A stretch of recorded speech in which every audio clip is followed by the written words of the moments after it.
শুভ সন্ধ্যা বন্ধুরা।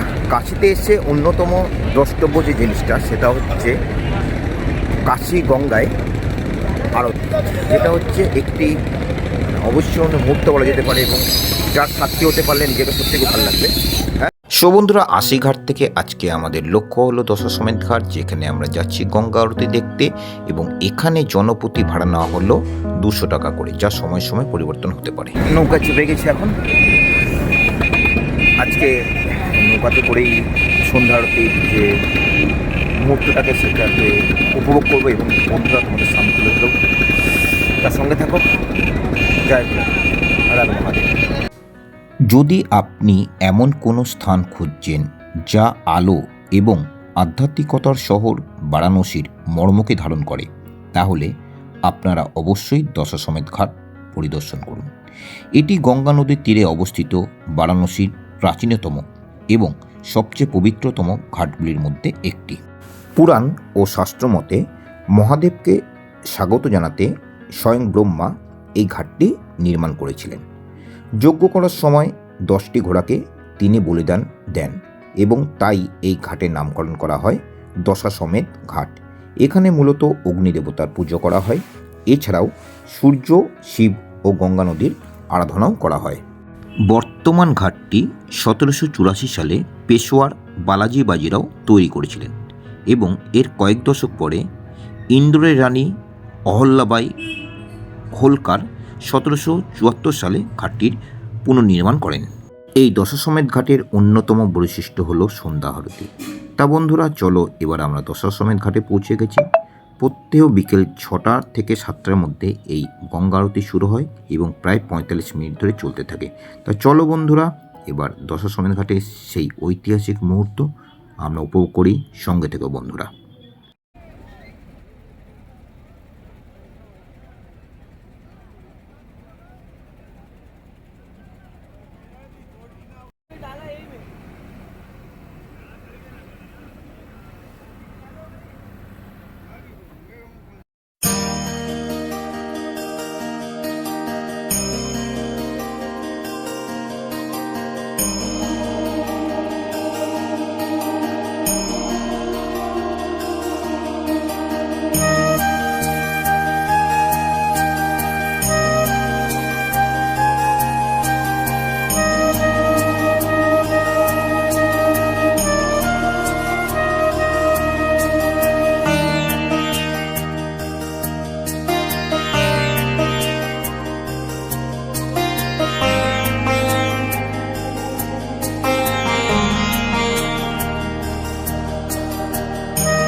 যদি আপনি বারাণসীর আধ্যাত্মিক ও ধর্মীয় দিকগুলিতে আগ্রহী হন, তাহলে আপনার অবশ্যই দশাশ্বমেধ ঘাটের কাছাকাছি অবস্থিত কিছু মন্দির পরিদর্শন করা উচিত। বারাণসী মন্দিরের শহর হিসাবে পরিচিত, কারণ এখানে বিভিন্ন হিন্দু দেবদেবীর উদ্দেশ্যে নিবেদিত শত শত মন্দির রয়েছে, যেমন শিব, বিষ্ণু, গণেশ, দুর্গা এবং আরও অনেক কিছু। ঘাটের কাছাকাছি অবস্থিত সবচেয়ে বিখ্যাত এবং প্রাচীন মন্দিরগুলির মধ্যে অন্যতম কয়েকটি হল ব্রহ্মা মন্দির, শীতলা মন্দির, অন্নপূর্ণা মন্দির এবং অবশ্যই কাশী বিশ্বনাথ মন্দির। এই মন্দিরগুলির একটি অনন্য ইতিহাস এবং স্থাপত্য রয়েছে এবং এগুলি প্রতিদিন হাজার হাজার তীর্থযাত্রী এবং ভক্তদের আকর্ষণ করে। মন্দির পরিদর্শনের সবচেয়ে ভালো সময় হলো ভোরবেলা, যখন মন্দিরগুলোতে ভিড় কম থাকে এবং শান্তি বেশি থাকে। আপনি সন্ধ্যায় মন্দিরগুলি পরিদর্শন করতে পারেন, যখন উৎসব এবং বিশেষ অনুষ্ঠানের জন্য সেগুলি আলোকিত এবং সজ্জিত করা হয়। আপনি মন্দিরগুলোতে প্রদীপ জ্বালানো, ঘণ্টা বাজানো, ফুল দেওয়া এবং আশীর্বাদ গ্রহণের মতো আচার অনুষ্ঠানেও অংশগ্রহণ করতে পারেন। আপনি মন্দিরগুলির সাথে সম্পর্কিত কিংবদন্তি এবং গল্প এবং সেখানে পুজো করা দেবদেবীদের সম্পর্কেও জানতে পারেন। আপনি মন্দিরগুলির কিছু ছবি এবং ভিডিও তুলতে পারেন, সেই সাথে ধর্মগ্রন্থ এবং পুরোহিতদের কাছ থেকে কিছু তথ্য এবং উদ্ধৃতিও তুলতে পারেন, যারা আপনাকে মন্দিরের অর্থ এবং তাৎপর্য সুন্দরভাবে ব্যাখ্যা করবে। সো বন্ধুরা, এটাই ছিল আজকে নৌকা বিহারের মাধ্যমে কাশীর গঙ্গালতি দর্শন এবং নৌকা বিহার এবং অন্যান্য ঘাটের দর্শন। তা বন্ধুরা, সত্যি একটা অবিস্মরণীয় অনুভূতির সাক্ষী থাকলাম আজকে আমরা, যেটা অসাধারণ একটা ভাবনা এবং চিন্তার মেলবন্ধন।